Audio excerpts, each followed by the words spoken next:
Seguimos porque o Jornal da Manhã recebe agora o economista Alex André, que comenta os efeitos do conflito sobre o petróleo e também os mercados. Alex, bom dia. Muito obrigado por atender aqui o Jornal da Manhã. Já vou perguntar para você o seguinte: essa ação americana poderá ter reflexos já nesse início de semana, à medida em que, desde que o conflito começou, nós acompanhamos ali uma subida do preço do petróleo, mas como o Estreito de Hormuz segue aberto, a coisa parece não ter degringolado tanto, né, Alex? Let me be clear. Exatamente, ótimo dia. O Estreito de Hormuz, apesar de não ter sido fechado até o momento, nós vimos a movimentação de vários navios, tanqueiros, ou seja, que carregam óleo em direção, fora ao Estreito de Hormuz, tentando fazer um caminho alternativo. Isso porque agora de manhã, depois do ataque, começam a trazer alternativas, que uma delas, é o mais óbvia possível, é o fechamento do Estreito de Hormuz. Então, o Irã, inclusive, vem mobilizando navios em direção ao Estreito de Hormuz. Então, isso que acaba trazendo esse efeito do petróleo, esse efeito geopolítico. Lembrando que o Estreito de Hormuz tem uma participação muito relevante, não só no petróleo, mas também no gás, que acaba transitando naquela região, e o petróleo, que já vinha subindo ao longo da última semana para cá, e pode ultrapassar até mesmo a barreira de $80. Que significa, na prática, não é só a gasolina mais cara no final do dia, que claro que depende da Petrobras em repassar esse preço, que é uma outra conversa em relação à política de preço da Petrobras, mas no mundo inteiro, os principais produtos do mundo consomem petróleo para serem produzidos. Então, à medida que o petróleo sobe, os preços dos produtos acabam sendo repassados e aquela preocupação de inflação, do aumento dos preços em geral, acaba se reacendendo. Já estava acontecendo isso ao longo da última semana e pode ficar ainda mais alto o preço do petróleo e acaba repassando para outros produtos que são fabricados a partir do petróleo. Agora, Alex, é impossível o mercado financeiro ignorar o conflito, ignorar a guerra, mas na última semana a gente sabe que o mercado financeiro já estava um pouco instável com a possibilidade do pronunciamento, enfim, da decisão de Donald Trump em relação ao conflito. Exatamente, Paulo, ótimo dia.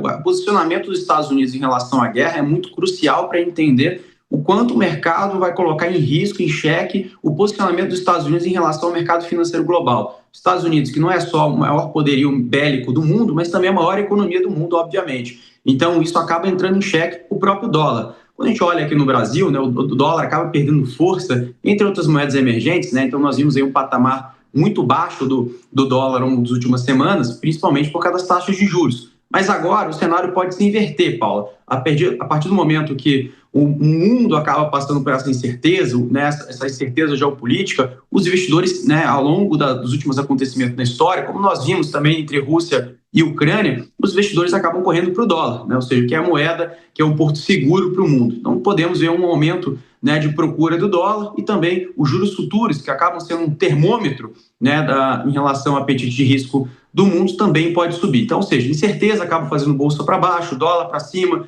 petróleo para cima, então os investidores acabam entrando em modo cautela, pode até mesmo entrar em modo pânico, ou seja, a gente pode observar as ações caindo de uma forma mais vertiginosa ao longo da semana, caso o cenário da guerra se intensifique, os outros países como Rússia, aliados do Irã, acabam se pronunciando e não só se pronunciando, também fazendo ataques. Claro que isso é uma possibilidade bem remota, mas o mercado acaba antecipando esse tipo de movimento e precificando nesses títulos. Agora, Alex, em relação ao Brasil, como é que a gente pode se preparar? Porque numa economia globalizada, obviamente a gente vai ser atingido também, não? Caso a gente tenha um aumento no preço do petróleo numa constância? Claramente, o Brasil ele será atingido quando a gente observa no ponto de vista de inflação, Então, aqui na economia, para nós brasileiros no dia a dia, a gente vai acabar tendo um preço da gasolina mais caro, do diesel mais caro, e se a Petrobras não repassar isso para o consumidor, a conta vai ficar no bolso da Petrobras, ou seja, a Petrobras vai pagar por esse prejuízo, que a gente chama de paridade de preço, quanto que o petróleo está sendo negociado lá fora e quanto que a Petrobras repassa de preço aqui no Brasil. Então, essa paridade, que é medida ali pela ABICOM, que nós observamos ali diariamente pelo mercado, essa defasagem acaba aumentando e trazendo pressão para a Petrobras. Por outro lado, quando a gente olha aqui nas ações, no mercado financeiro em geral, é uma incerteza muito grande para as ações em geral, principalmente para o Ibovespa, que é o principal índice aqui da B3, em relação às ações em geral, mas as ações de petróleo, claramente, Petrobras pode ser uma delas, aí outras ações também, que são as petroleiras da Bolsa, podem se beneficiar claramente com o aumento do preço do barril do petróleo. Mas, tirando isso, outras ações, principalmente voltadas ao mercado interno, acabam se prejudicando por dois fatores. Um é o fator geopolítico global, o outro é o fator de juros, que nós acabamos de ter aí um aumento da taxa Selic para 15%, isso pressiona a atividade econômica, e também o fiscal brasileiro, que segue deteriorado. Então, acho que o movimento geopolítico acaba sendo um fator adicional de risco aqui no Brasil, que já vinha sendo conversado ao longo das últimas semanas, que esse aumento de percepção. Então, o macro local acaba prejudicando com essa questão da geopolítica que se intensifica ao longo do mundo, e no Brasil não será diferente.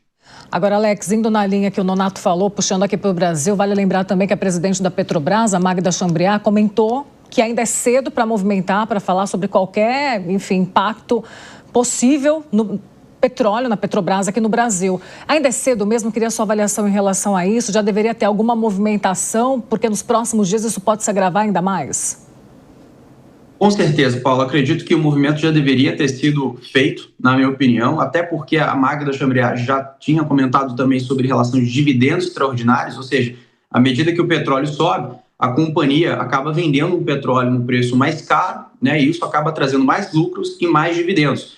Isso porque não só a Magna quer mais dividendos, porque o governo precisa desse dividendo, ou seja, o governo precisa desse recurso da Petrobras para conseguir também pagar as contas públicas, para complementar as receitas do governo. Então, por um lado de arrecadação é positivo, mas por outro lado a Magna precisa fazer a lição de casa, quanto direção da Petrobras, e aumentar o preço dos combustíveis em geral. Claro que para nós consumidores isso é um movimento muito ruim, mas como companhia é um movimento positivo. Então acaba entrando esse aspecto de interferência política por parte do governo atual, de não querer aumentar o preço do combustível, até demorar um pouco mais para subir esse preço do combustível, que agora, lembrando, já está aí na esteira eleitoral para o ano que vem. Então a imagem do governo Lula, que já está muito desgastada por N fatores, por questões fiscais, por questões do INSS e por outros motivos, acaba tendo mais um desafio para lidar no seu governo, que é o aumento dos combustíveis, o diesel, a gasolina, entre outros derivados, porque o preço do petróleo subindo acaba pressionando a Petrobras nesse sentido, Paulo.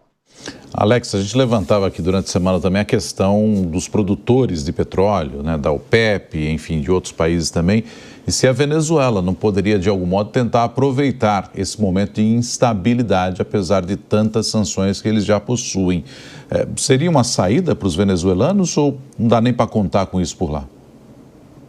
Bom, é uma questão, apesar de ser remota, um tempo atrás, acaba ficando um pouco mais concreto, Renato, até porque os Estados Unidos vem desenhando conversas relacionadas à Venezuela, mas ainda está muito longe ainda de ser concretizado, porque quando a gente pega o cenário geopolítico como um todo, com o preço do petróleo subindo, e até mesmo os países da OPEP, como você comentou, e vinha subindo a produção, e muito disso os mercados, quando eu falo os mercados, os economistas, enfim, os participantes do mercado, criticaram muito a questão da OPEP, porque a OPEP acabou trazendo um incremento de produção de forma gradativa ao longo do tempo, e o preço do petróleo, para quem se recorda, o preço do petróleo chegou a cair de uma forma vertiginosa. Ou seja, em relação entre o jogo oferta e demanda, a oferta estava subindo e a demanda não acompanhando. Agora o cenário é diferente. Agora a gente está vendo uma oferta mais restrita por um possível fechamento do Estreito de Hormuz, que eu estava comentando. Entre a questão geopolítica, a gente sabe, essa região do Oriente Médio é uma região rica de petróleo, então isso pode afetar diretamente a produção de petróleo no mundo.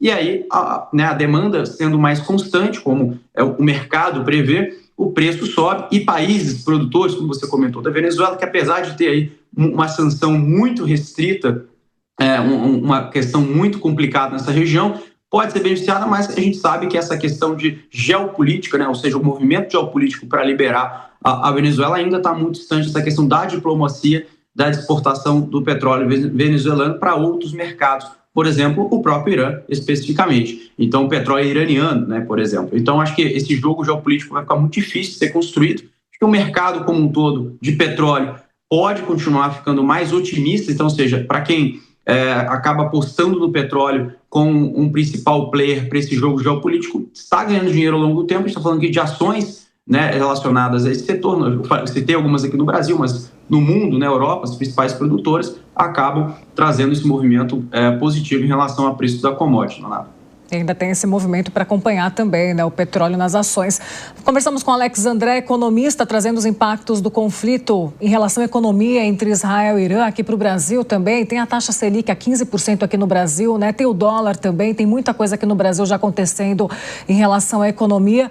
Enfim, impacto negativo em relação à guerra não é o que a gente está precisando agora, mas a gente vai acompanhar os próximos passos. Até mais para você, Alex. Muito obrigada. Muito obrigado, Paulo. Um grande abraço. Tchau, tchau. Obrigado, Nato.